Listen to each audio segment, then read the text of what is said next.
This episode of Tokyo Ghoul probably one of the best episodes since the first episode because it just kicked major ass, some interesting exposition and insight into a couple of characters, and overall we finally got the reasoning as to what made Kaneki join Aogiri Tree. Very simple and straightforward, and again, having some inklings of connection to the manga, but yet at the same time doing its own thing. This episode just kicked major fucking ass. Honestly, the action, just the suspense, everything about it was kicking ass. So we got the invasion of the prison while Akira and Amon were actually in there. Now, getting a little bit more into Amon's backstory, finding a little bit more about him, it kind of gives a stronger bond and a stronger meaning to what has happened between him and Kaneki, and unfortunately the anime doesn't give that much into their bond, I guess you would say, or I don't know necessarily bond, but their overall understanding of one another, because yeah, bond is the wrong word. It's an understanding that they have, that they both want to do something similar, but they're going around it with different methods and whatnot.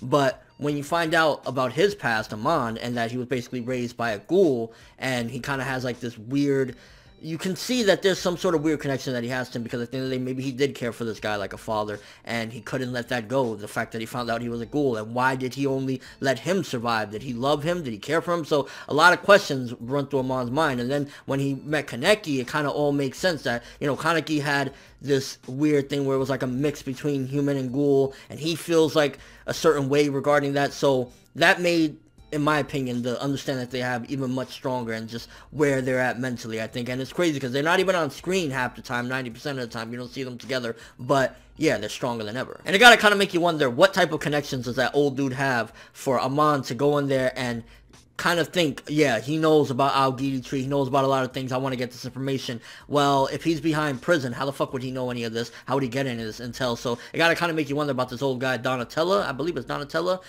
Where is he getting this info? How is he doing it when he's in a maximum security prison? You see, they're going underground and everything. Like, he was in the depths of the depths. So something very interesting about that guy as well. And you could argue maybe a little bit of a plot device as far as like, this is the information guy, but at the same time it's like, yeah, something is up here. Now, I will say that the animation was kind of a little bit stiff. The art looked pretty good for the most part, but the animation, a lot of sequences was a little bit like sluggish or whatnot, but just everything that was going down. I mean, first of all, huge progression into this invasion into the prison already, and it's interesting for me looking at this because as a manga reader, and I'm not counting this or whatever, I'm just kind of, I want to give a little example of what I'm talking about, my insights and how I feel when I'm watching this.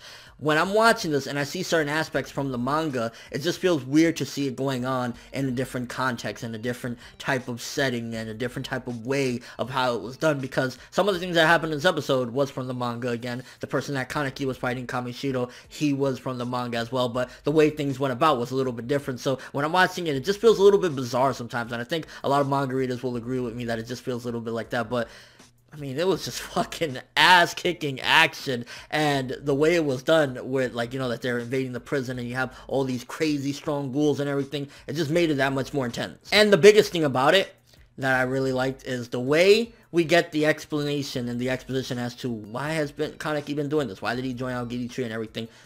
To protect everyone. That he wants to protect everyone, plain and simple, and is like, so he went into the depths of the shadows, kind of like on some Itachi type of shit. He went to the criminal organization so that from the inside he can, you know, kind of guard his people and help his people out. So I respect that to the fullest. And I mean, the shit that was going on at the end of this episode, I'm trying so hard not to spoil, because I'm sure it's going to go for the most part the route of some of the aspects of what happened in the manga with the transformation that Kaneki's going through, but it was just so fucking badass. The fact that he couldn't even defeat this guy and is kind of morphing him, it was insane, and the dude was just fucking him up. I was like, yeah, that shows the main character ain't gonna beast on everybody like they're nothing. Like, he's gonna need a lot more if he wants to save his friends and, you know, basically do what he set out to do in the beginning, and that's kind of bridge this gap between ghouls and humanity. And then once again, that bandaged, you know, Aogiri Tree member, which I think at this particular point, for the most part, all the manga readers already assume they know who that is, and I think it was kind of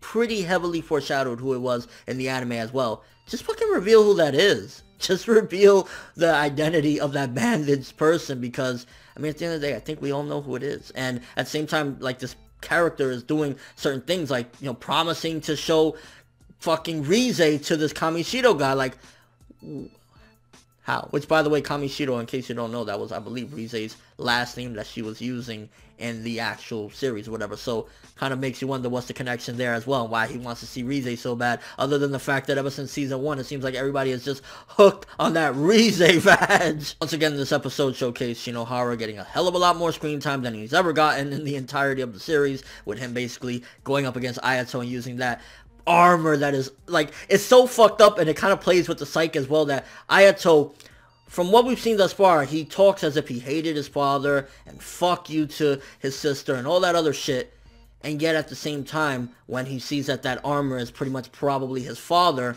it fucks with his mind, as if he cares. So it kind of makes you wonder, where is Ayato? Is he in the same boat as Kaneki, that he's trying to save people? Is he, like, what is up with him? Why would that make you emotional and piss you off if you hate the motherfucker to begin with, or you didn't like him, or you didn't care for him, or you didn't believe in his methods? Juzo, psycho as ever. Like, the way he was acting with the Jason fucking Quinke or whatever, and he's like, ooh, I get to kill some twins. I love the psycho. Like, you know, in Attack on Titan, you got Hanji. Tokyo Ghoul, you have Juzo, Suzuya Juzo, and he don't fucking play. Or, well, he plays, but in a very sadistic and twisted way. And overall, this was a fucking kick-ass, awesome episode. Finally getting the explanation. Going through the prison. Huge fights all being set up all around. Naki versus Akira, and Akira kind of got fucked up, but I gotta give my mom props because he's holding it down. So, awesome shit. And overall, this episode, a lot of ass-kicking action, but with a little bit more substance to it, and progression all around. Like, I'm leaning between 8.5 to a 9 for this episode. It was very good to great. I wish we would get a little bit more, like, one of the things that's bothering me is Kaneki hasn't been talking at all. Like, we get one word here or there, and I would definitely like a little bit more out of him. I don't know if Suishita's purposely leaving him, like, not talk that much or whatever, but I think we should get more from him. Like, I think this is the most dialogue we got all season long thus far, when he was just kind of saying, you know, I want to protect these people, whatever. And it also, I guess, showcased as well that, you know, he hasn't gone evil. He's still, somewhere inside of him is the Kaneki that we all care for. It's just that he's doing something dirty. You know, when you gotta do something shady sometimes, you gotta put things aside. But let me know what you guys thought of this episode. How did you feel about the action, the awesomeness? What did you think about finding out about Mon's backstory, all the fights that is going down, and how did you feel about that ending, that